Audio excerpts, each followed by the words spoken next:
Hello friends, today we will see about the next part about the electronic product design. Previously, we had seen about the different classifications of the electronic product. Then we had seen about the different stages in the electronic product. Now today, we will see about the main objective of today's session is to study the man-machine dialogue and industrial design for the product. Then to apply the user-centered design for electronic product development.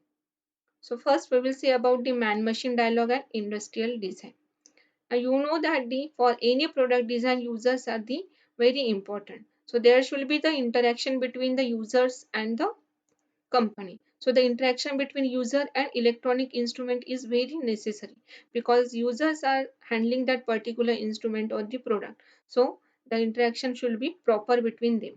The human interface is required for that purpose. So human interface should influence everything that you do during the development of the product. And this industrial designing, for the designing of any product, it is generally a multidisciplinary process that uses many concepts to refine the design of human interface. So whenever any product is used by the user, the human interface is there between the users and the electronic instrument. So to refine the design of human interface is required to give the more output result for that particular product. And as in the designing of product, we require the different hardware or software analysis. So for it is generally a multidisciplinary process. It also requires the mechanical design for the enclosure point of view. So we require the multidisciplinary processes for designing of any product. So to refine that human interface, generally require the different parameters like a design team. In the design team, it involves engineers, software developers, then industrial and graphic designers, model makers, writers. So all this gives you the designing for that particular product, either hardware and software designing. So all these parameters involved for the design team. Then next one are the stakeholders. In stakeholders, it includes the end users, influencers, customers, and clients. These are nothing but the users for the that particular product. Either they use that particular product or buy that particular product. Then there is a repeated discovery, development, and delivery of the product. So the human interface should be such that they will provide a particular feedback about that particular product. Then early model concept. Sometimes we have to design a product which is already existing. So we have to see that particular model concepts. Next one, the good product is generally it sustained in the market if it is easy to use, learn, and market, produce and maintain. So whenever you are designing the product, it will be a good or it is successful only when we are doing the operations of that it is easy to use for the users and user can learn the particular product easily. And also whenever you market it means whenever in time you market that particular product or when you launch that particular product in the market in the proper time, then only your success will be there for the designing of that particular product. Then one should carefully define the interface before code is written, circuits are designed, or packages are built. So the human interaction interface between the users and the your product should be proper in the company. It should be proper before coding or the designing of that particular circuits or packages. So next point is the user center design. So our main center is the user. We have to design our product according to the need of the users. So the main basic types are users, influencers, and customers. Now what are the users? Users are nothing but the potential users are there which uses that particular product. They know the function of that particular product, but they might not know the basic knowledge about that product, but they know how to operate that particular product means function is known to that users. Then customers are there which are nothing but the buyer of the product. That customers are only buying that particular product. They may not use or they may not have the knowledge about that particular product. Then in between that there are influencers. Influencers are nothing but the in between users and customers. they are buying the product, they are using that particular product, and they may have the knowledge of about that product. So we can take the examples of medical devices or your power supply in the lab. If you take the example of the ECG monitor, suppose ECG monitor is used by the doctors or nurses in the hospital, so and sometimes maybe patient can use, so that is the users. Then doctors, nurses are nothing but the influencers because they have the knowledge about the ECG monitor. And the uh, your hospital owner uh, that purchase that particular ECG monitor, so that is nothing but the customers. So that is the example of the users, influencer, and customer. Then if you take the example of power supply, here in the laboratory we are using the power supply. Now here students are the nothing but the users. You may not have the knowledge about the power supply, but you know the operation of the or the function of the power supply, so you are nothing but the users. Then our management who buys that particular power supply, so that will be the customer. And influencers means your teachers may be the influence. Teachers are not actually buying the your power supply, but they have the knowledge about the power supply. Next one is the design is based upon an explicit understanding of users, tasks, and environment.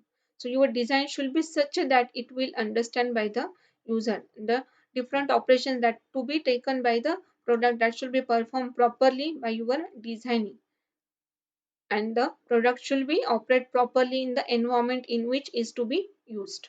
So your designing should be according to that point of view. So you have to keep in mind that which functions you have to perform by the product. Then users are involved throughout the design and development process. So as if you involve the users in your designing process or the development of the product process, then it is more convenient because it will give you the if any errors are there which are not required by the users, then that can be notified by the users and they will give you the feedback immediately. So users should be involved throughout in your design and development process. The design is driven and refined by the user centered evaluation. So always you have to focus on the users and you have to involve the users to drive that particular design, and if needed you have to refine the designing. The design addresses actually the whole user experience. So whatever user required that will be obtained, the user experience will be obtained by the design address. So design team includes the multidisciplinary skills and perspective. So we know that in every designing of the product we require hardware as well as the software parts. Also we require the mechanical parts. So we have to make a team. Designing team should be such that it should be having the multidisciplinary knowledge skills person. So it is either from the electronics, then it is from the computer, or it is from the mechanical department to produce the enclosures. So according to that, we have to make our team which is multidisciplinary to produce that particular product. Now, in the user centered design, what the customers really want and how can we help them that to be find. So we have to identify the what is the requirement of customers, and according to that we have to develop your product. So whenever we make a user interface, then it is having the different parameters, like we have to analyze the user needs, what needs are there, that we have to analyze by communicating between the different type of users in the society. Then we have to find out the performance requirement or the different tasks or functions that to be performed by their requirement of the product. Then we have to plan the alternate approach for the easy usage. If required, then you can ready for the alternate approach for the usage. Then we have to design for the error recovery. If any error occur in the product after marketing it into the users, or whenever users use that particular product, or if any error occur, then it should be recovered immediately. So you have to design such that it should be recovered properly. Then you have to develop the prototypes for actual site testing. So before mass production you have to make a develop a prototypes for the site testing. Now here's some bad examples of product design are given. Indian cell phone, which is startup called the Lava, it is decided to introduce a revolutionary new product. It's a cell phone with full quadri keyboard with one minor difference. In an attempt to innovate, they did away with the keyboard layout. So see, this keyboard is like your laptop keyboard. But then the Lava B5 could have been a big hit. But we will never know. It flopped miserably. It was flop. Apparently, people didn't want to relearn everything they knew about typing just to use their new cell phone. Nowadays, we are using the cell phones which are having the keypad, which is not like this. We can easily navigate to from any keywords. We can type easily. So that is the one bad example of the product design compared to the new one. So another example of poor interface design is the here the two buttons are shown for the downward and upward going for the lift. Now here the designers figured that the barely perceptible line between the two buttons was big enough clue for the all of us. But even putting those with poor eyesight aside, it's pretty easy to imagine how many people stood there in confusion before inadvertently taking themselves to the basement. So here people get confused to go to the downward side. They may press the another one button. So you have to design an interface such that it should not be confuse the users. Next topic is the user centered design. uh, it is related to the same topic. Now here we have to perform the different analysis whenever we are performing our product design according to the user point of view. That analysis includes the task analysis, then questionnaires. Now whenever we are designing the human interface for the product, so we have to start from the task analysis, means which task or operation to be performed by the product. Then that can be obtained by performing the questionnaires or interviews between the users and the designer team or the manufacturer. So from the questionnaires or interviews we will get the ideas about the how the human interface to be required. For that purpose, then we can take the informal or formal interviews. Generally, at the start, we are taking the informal interviews between the users and the designer team. Then we are taking the formal interviews between the particular users and the designer team so that we will get the change in the or refining is required for the human interface. Then the focus groups. Focus groups are nothing but the groups of potential users, which gives you the basic some research ideas about to improve the human interface. So they are very important, which gives you the if any changes are required that will be immediately given by these focus groups to the designer team. So you have to always make a communication between these focus groups. Then alpha test series. Alpha test series are nothing but the potential users which are having the many communication, having the closely communication between the designer team or the company and the that particular potential users before the testing of the product to the field site. Next one is the beta test series. Beta test series are having generally less or no communication between the users and the uh, company or your design team members, but they are having the communication at the field test sites. So whenever the test sites are there, testing is done at the sites, that time the this beta test series communication is important. And rapid prototyping and field testing. So whenever we are designing the product, there are two methods are important, that is rapid prototyping and field testing for the implementation of interaction and collaboration between designers and users. This rapid prototyping allows the iterative development of primary functions by the designer and user in operational environment. So that whenever that particular product is to be used in that particular environment, this rapid prototyping gives you the proper interaction between the users and the team, design team. Then field testing involves more mature products. It takes longer and allows the users to examine functional product.